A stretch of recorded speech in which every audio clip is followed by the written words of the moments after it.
आप सभी लोगों का मैं यहाँ पर स्वागत करता हूँ और चाहता हूँ कि जहाँ तक मेरी आवाज पहुँच रही है वो आगे आए और मुझे सुने।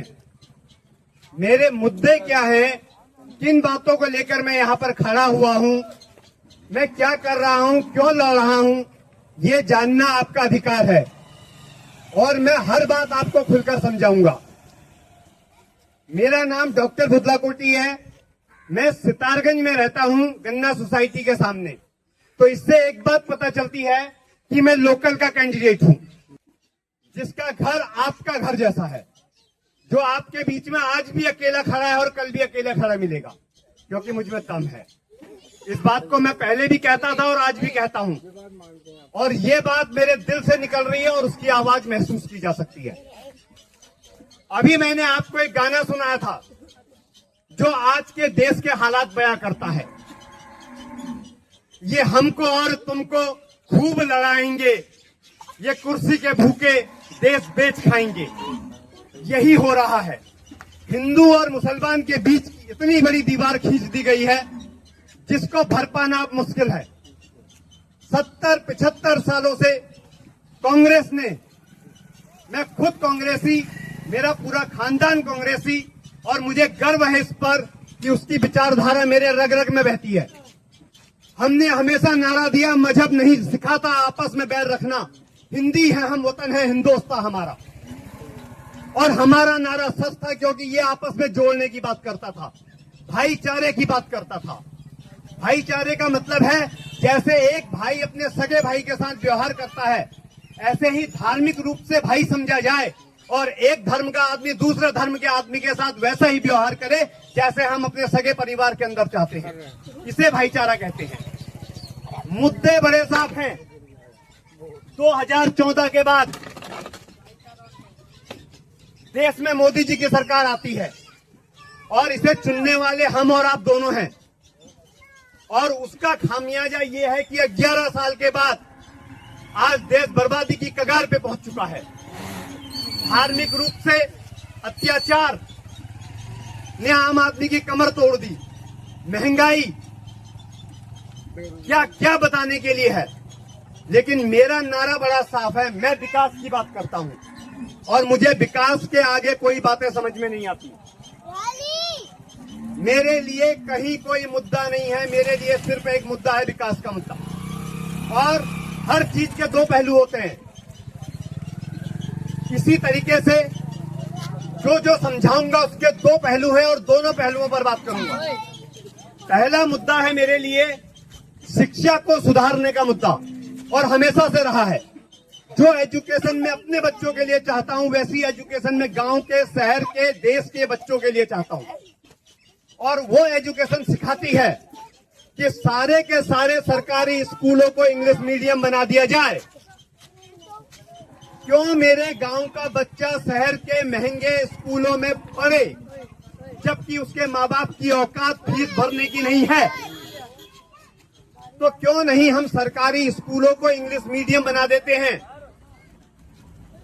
जब एजुकेशन बराबर होगी तब हम उम्मीद कर पाएंगे कि हम एक अच्छे देश, अच्छे समाज का निर्माण कर पाएंगे। मेरी नीयत बहुत साफ है।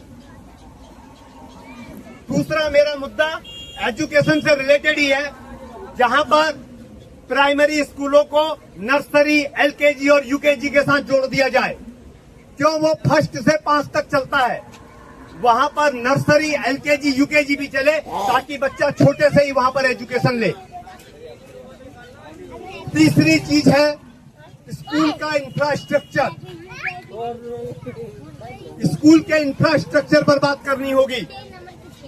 किसी भी प्राइमरी स्कूल में 10 कमरों का होना बहुत जरूरी है, क्योंकि हर क्लास को एक कमरा मिलना ही चाहिए। वहां पर सरकारी टीचर हर सब्जेक्ट का होना जरूरी है, ताकि बच्चों को अच्छी एजुकेशन दी जा सके। बोलो डॉक्टर साहब, ऐसा बोलता हूँ मैंने सोचना है मुझे क्या बोलना। मुद्दे बड़े साफ हैं, सुधारने के लिए बहुत कुछ है। और देश को आगे बढ़ाने के लिए काम करना ही पड़ेगा। दूसरा मेरा मुद्दा है भ्रष्टाचार का मुद्दा। दो तरीके का भ्रष्टाचार है हमारे देश में, एक है सरकारी भ्रष्टाचार और एक है नेताओं का भ्रष्टाचार। सरकारी भ्रष्टाचार वो भ्रष्टाचार है कि पटवारी आपसे रिश्वत खाता है, एसडीएम आपसे रिश्वत खाता है, तहसीलदार आपसे रिश्वत खाता है, डीएम आपसे रिश्वत खाता है, कोई आपका काम नहीं करता, क्योंकि आपने ये चुना है।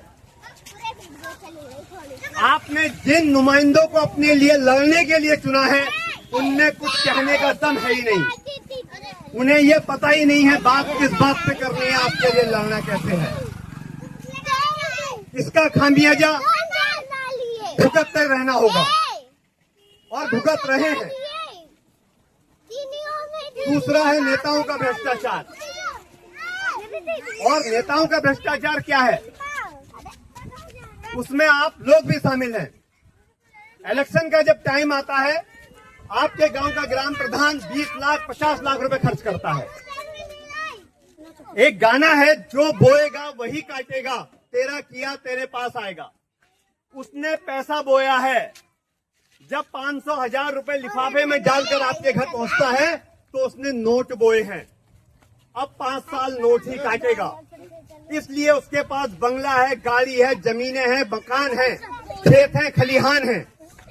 और आपने भ्रष्टाचार को बोने के हेल्प के लिए अपना जमीर बेचा है, अपना ईमान बेचा है, उस रिश्वत को अपनी जेब के अंदर डाला है। और उसका खामियाजा ये है कि कटौती तो आपसे ही होनी है। तेल तिल से ही निकलेगा, आपसे ही निकलेगा। इस बात को समझना पड़ेगा, और नहीं समझेंगे तो हम ऐसे ही भुगतते रहेंगे।